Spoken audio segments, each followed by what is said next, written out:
Hey, you guys. Great news. Praise God. Praise God. I want to say just a few things. Hopefully, this won't be long. But,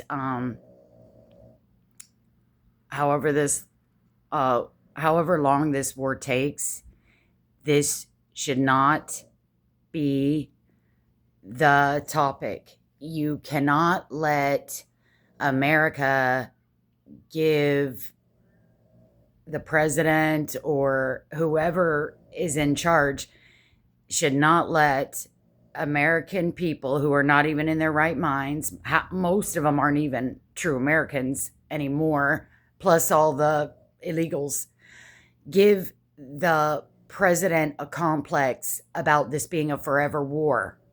There is that Ukrainian, what do you call it, a bottomless pit, endless war.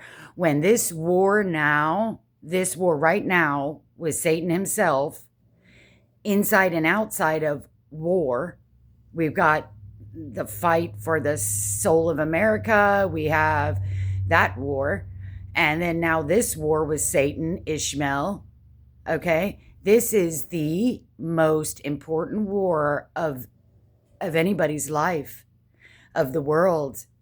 And it should never be discouraged as being forever and all this. No, this is a test that this is the most. It's also a test. Are you going to listen to humans or God? Are you going to piss away this opportunity to get rid of Satan, the Ishmael? What else was I going to say? Because I made some posts. And yeah, this Ishmael, you cannot try to include him. He is the bond child that was thrown out, and you'll never be able to make it work. Oh, yeah, I was going to say how that guy, I called him Mr. something. He's an older guy. And also Joel Richardson, and this older guy, and several others. I think they call it polytheolics or something. Okay, where you're trying to evangelize the Muslims, okay, Islamists. And the one thing they all will tell you when they try to evangelize Muslims is, okay, on a good day, when they're not on, like, say, that soapbox thing in England, whatever that is, and they're getting attacked sometimes. But when you sit down, like Joel Richardson will say, he loves the Muslim people. He loves them. He loves their morality, or whatever, whatever it is, their character, it's not like he loves their religion. It's like he whatever. Okay, that's not the point. The point is that when they're not radical, they are good people. You see, as in the UAE, those are good Arabs, and whoever else. Well, when they try to evangelize these Ishmaels, okay, they will talk. They love to talk about. They will talk forever because they just really, unlike Christians, with some of the Christians that do the hermeneutics, they will spend hours, okay? But there's that one guy, he's a doctor, he's a scientist, darn, and I've watched him. What is his name? He says he can prove Christ in like 1 hour, and he will lead anyone to Christ. He says at the end of every one of his videos, he says, just call me. He says, gives his own personal number, I think. He says, call me. You will be a Christian. Oh, what's his name? I'll link a video of his in the end of this. But my point is that it's Ishmael, it's Islam, it is the false god, okay, that he was taught for the first 14 years of his life who the one true God is from his own father Abraham. But Isaac came along. Now, this is just one of these things that are unexplainable that God does, because there's several examples. It's almost like he'll allow us to make a mistake. He takes so much time. He made the promise to Abraham and Sarah. It took so long. They started doubting. God knew they were going to doubt. It's happened time and time again in the Bible. That's just the only one I can, like, it's happened to David or Saul or others. Gideon, I don't know. I mean, it's like Adam and Eve. God will like give all this time and then they'll F up, right? And then God fixes it. God has to fix it. But in the meanwhile, we have to pay the consequences because Ishmael is still here. Because of Saul and because of Abraham and Sarah. Well, Saul, it was a human error. It was selfish. It was greed, but not with Abraham and Sarah. But I'm just saying, God, after 14 years, said, reminded Abraham that they're going to have a son. And Abraham's like, well, look, we already got a son, Ishmael. And God is like, he's not the one. So Ishmael knew for 14 years who the one true God is. When Abraham woke him up that morning and his mama and said, you got to go, he was, I wouldn't call it crushed. He was angry because he isn't a child with feeling, because the only reason he was thrown out is because of a murderous spirit that he had against Isaac at his weaning party. At Isaac's weaning party, Isaac means laughter, because Abraham laughed and Sarah laughed. When God came back and said it again, he came back with 2 other angels. God himself was disguised as an angel, and he was going to destroy Sodom and Gomorrah. And by the way, you're going to have a child in a year. And Abraham laughed. Okay. And then Sarah laughed. They named the child Laughter. That's what Isaac means. And then, ironically, Ishmael was laughing at Isaac at his weaning party, and it was a murderous laugh. Okay. So that's a false God. Now, I'm sorry for the families that were born into that. And, I've asked God, I've said it in an old video, how I'm like, God, why do you allow Islam? Why do you allow Catholicism? Why do you allow Mormonism and whatever? They're pagan and they're old. Okay. But it's just how it is. It's just how it is. There's going to be a lot of Muslims, good Muslims, unless God visits them. They're either vessels of destruction or they're going to get grace because God's using them. But I'm not talking about the terrorist ones right now. I'm talking about the good ones. There's a reason that they get to live on. But Ishmael, see, in every bad group, Ishmael got a group, he got a tribe, he got a clan. Even God, the angel, it might have been God, told Hagar, your son is going to have a great nation. He's going to have not 12 tribes. He's going to have 12 something, kind of similar to the 12 tribes, okay, of Israel. Well,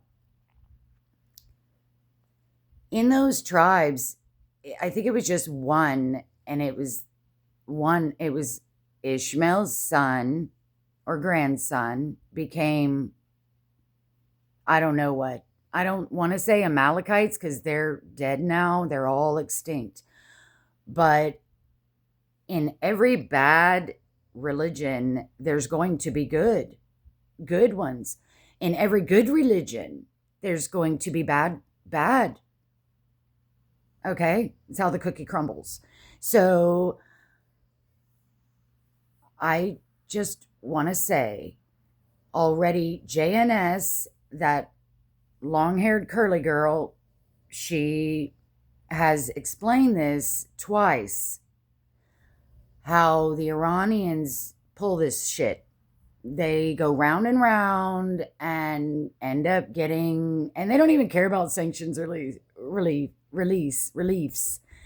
They get all their money from the oil, and even but when the sanctions relief is that stacked up and big, yeah, they want it. But I don't know how she explains it, but she explains the roundabout, the way she's young. She has brown, curly, long hair. Once it was straight, but if you look for her on JNS, she has explained this twice. So these are the bad Ishmaels. They are the bond child and the bond woman. They're thrown out. You will never be able to include them. You cannot ever include something God has cursed and thrown out. Okay?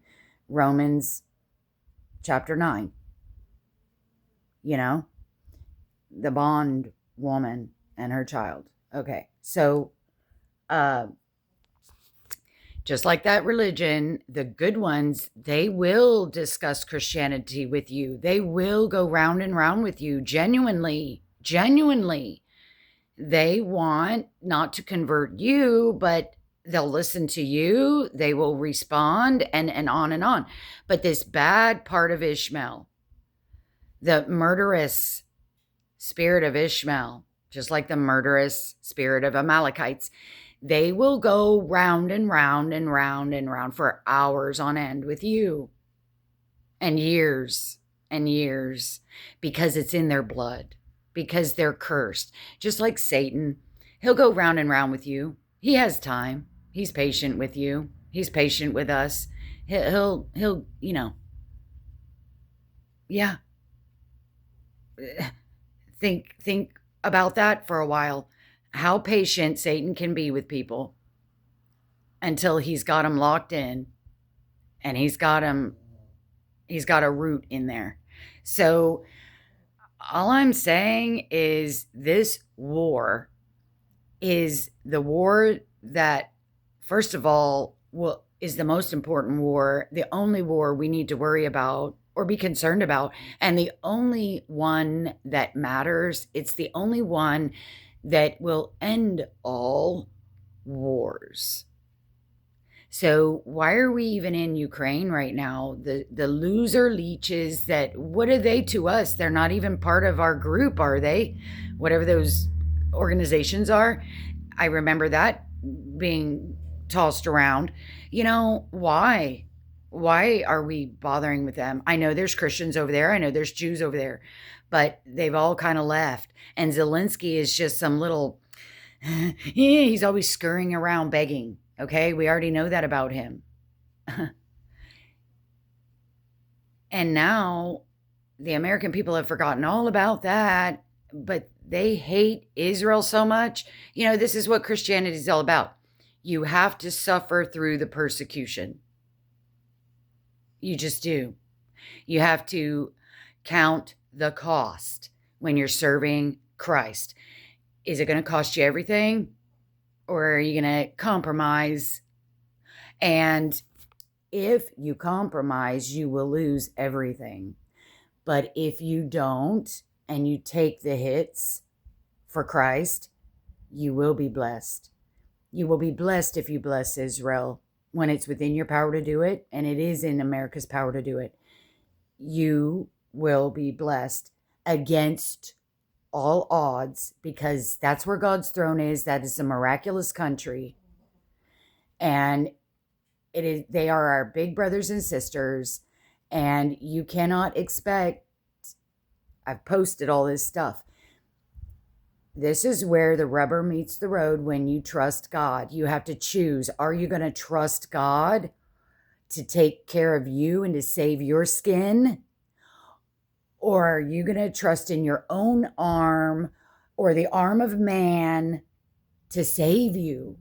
You have to trust God. And trusting God means you're going to do the hard things, the things that people are going to scream like rabid demons about at ear-piercing decibels. You have to be on God's side, and he will take care of you. He will take care of America, but he will not take care of America if America throws Israel to the dogs. Ishmael is a dog and he's a pig. And they're always calling Jews dogs and pigs. But it says right there in Genesis that he was put under a bush to die. I don't think it says like a dog, but I don't think it does. But that's what they're always saying about Jews and teaching the Palestinian Authority that has paid to slay. If you slay a Jew, you get paid for life.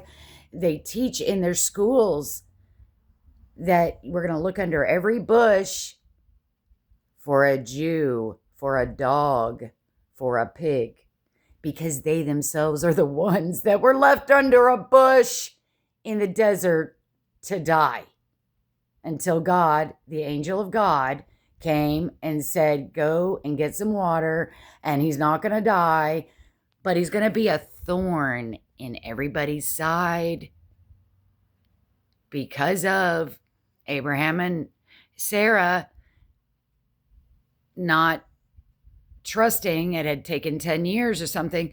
So, and now we have to pay the consequence. But God got rid of the Amalekites. God can get rid of Ishmael. But like I've been saying, either way, it's the end times. Because if you do God's will, you're going to be blessed, but it's a fake peace setting up for the peace in the trib. If you don't do it God's way, you won't be blessed to even maybe live another day. You won't. I mean, sure, Trump can win the midterms. Sure, another Republican can come into office, but you don't know that. You don't know that because you've cursed Israel. You've cursed Israel. If you do that, Trump may not win the midterms. Then we're all screwed. They're going to go after his whole family, impeach him, try to imprison him with all these bogus, fake things. Then they're going to go after the YouTubers next. The world is going to be in chaos. America is going to be in chaos. The world has already been in chaos. The only reason America has lasted this long and been this strong, and we were the last to get invaded by Biden opening the borders, the reason is because God was showing us mercy because we're the first Christian nation. Like Israel, that's where God's throne is.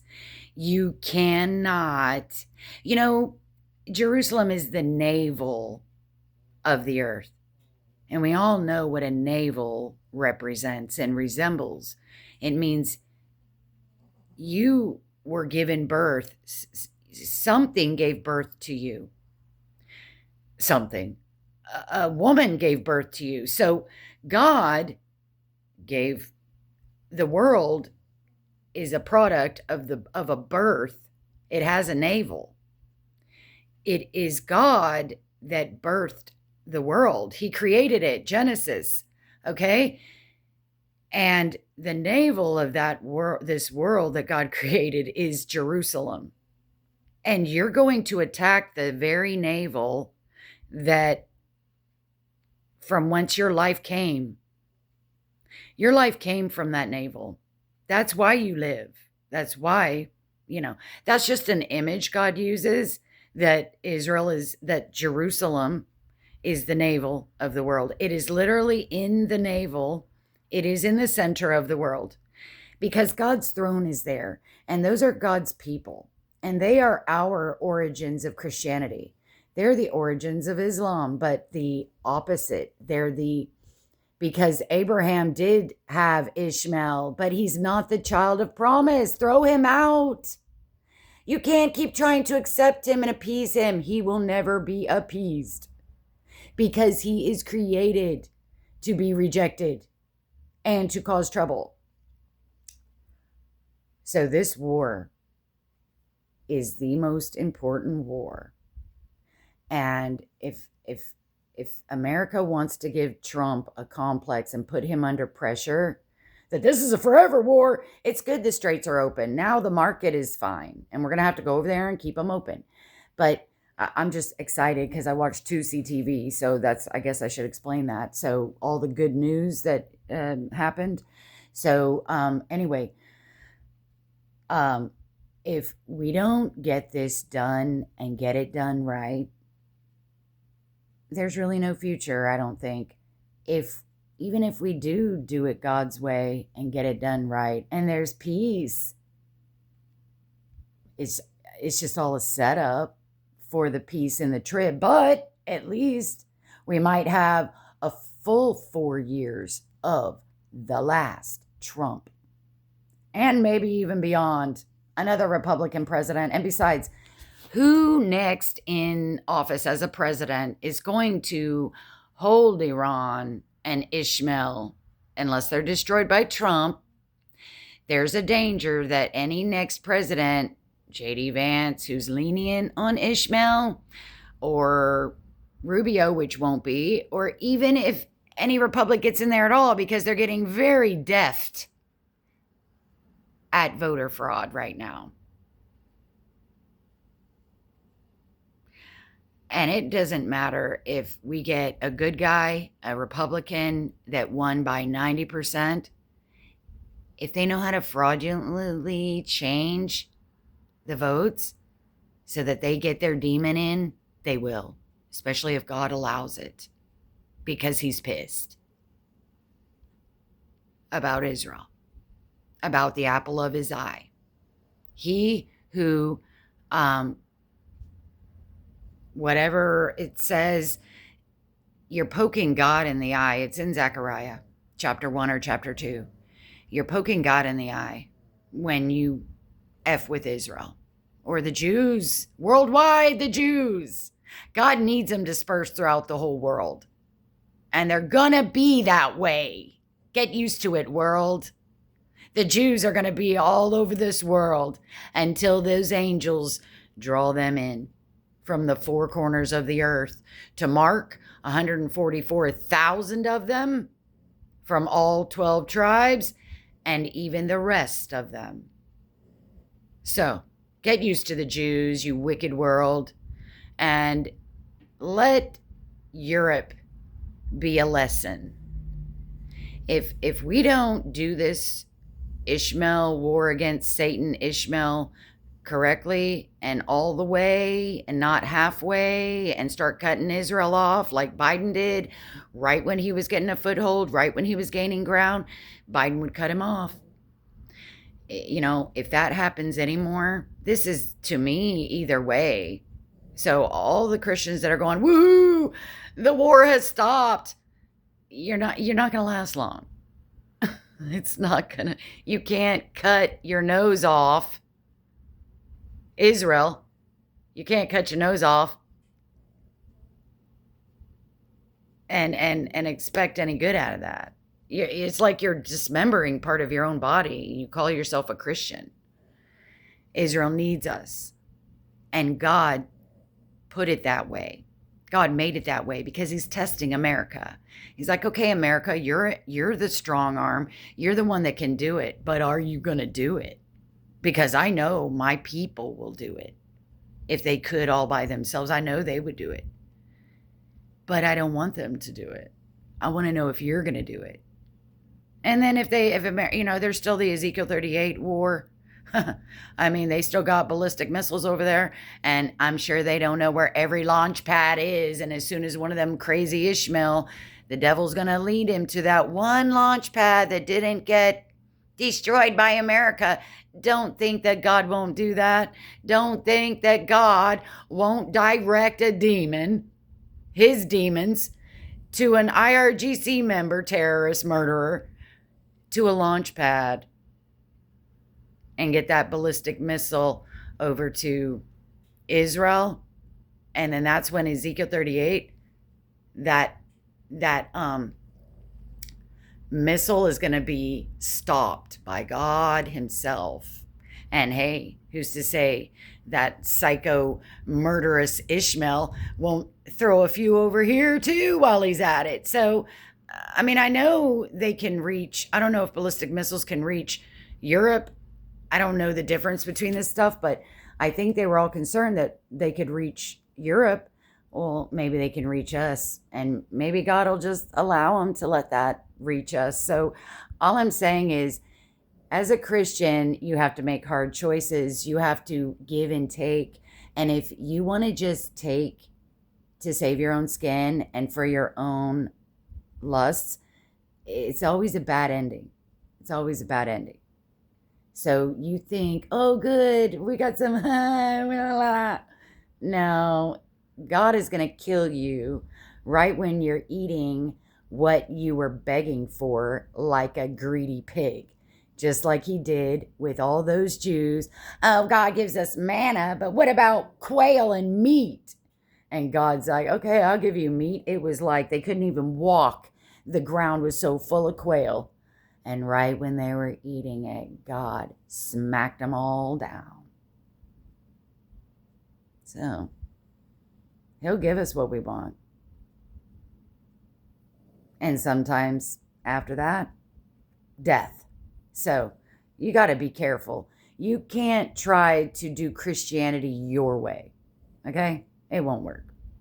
It never has, and it never will. And you might be looking like a green bay tree, all spread out and lush and beautiful. But like, hey, one of these days your number's going to come up, and maybe not in this life. It'll come up, but it will come up later. So, just don't try to make Christianity be like so easy. It's not. It takes hard choices, and it takes guts, and it takes going against the grain, going against the world that wants to shut this down right when it's almost accomplished. So, okay, that's about it. God bless you guys. I'm excited. And any Christian that's not excited to be in the wedding with their groom, I don't care. It's going to happen. So, maybe we get all 4 good years. Maybe we won't. Maybe we'll get beyond 4 years. Maybe we won't. But the call is to be Christ-like and to watch for him and to do the hard things while we're here for his purposes, not for your nice little happy Christian comfortable life. That's not what we're here for. We're here to fight in a war and to win a war and to finish strong and then go to a wedding. So, okay, well, God bless you guys, and I'm praying for all the channels and all the poor, orphan, widow, fatherless, sex-trafficked, unloved children, abused children that are even in their own homes. The brethren in bonds, the highways and the hedges, orphan and a widow. I think it was last Saturday. It was last Saturday. I woke up with Erica Kirk on my mind. And I prayed for her all day. And I thought it was about, I'll wake up every now and then with people or something or things on my mind, and I will pray. And that day it was that. And then I think it was the Charlie Kirk show on Monday. Maybe it was on YouTube. And they were saying something like that weekend she had gotten some death threats while trying to go to some event maybe. And I was like, that was why God put her on my heart. But I thought it was more like she's probably depressed because it's the Sabbath. It's Saturday. And her husband's gone. Let me tell you something about death like that of a loved one is it actually gets harder as time goes on. It's very terrible. And I don't have that much experience with it. My mother died. I was prepared. Erica wasn't. People like that aren't. But I was prepared because she was dying. Okay, so when she did go, I was like, okay, I expect this. But as time, and it wasn't horrible, devastating. Well, and as time goes on, though, I miss her more than I did when she I mean, that was God's grace, maybe, that I didn't, even though I expected it, I could have still missed her, but I didn't miss her. I knew where she was. I knew she was happy. She would never want to come back and all this. So, but I don't know how it is when it's a sudden death, unexpected death. You're young, you got children, you got your whole life ahead of you, you've got work to do for the Lord, and then all of a sudden, one of them, your other half, is ripped from you. Um, that is devastating. But I don't know. Maybe her children are some consolation. But anyway, I was thinking how she was probably depressed over him not being around for Sabbath.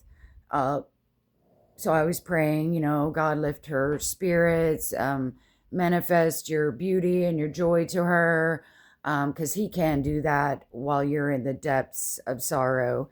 He can give you joy in the sorrow. But I of course, also prayed a little bit over protection, but it wasn't like my main thing. So I'm just saying that we have to keep in prayer the things like Jerusalem, Israel, the dignities, the president and his cabinet, the law enforcement, from the greatest intelligence all the way to the bottom security cop, and everything in between, like ICE and I can't name all this, but I don't even know all of them. I mean, that includes lawyers, judges, cops, everything, prison guards. So when I mention that, I say, God, bless their marriages, bless their children, bless their families. Um, Even if but God knows which ones, see, and He'll even use bad ones. He can even use a donkey.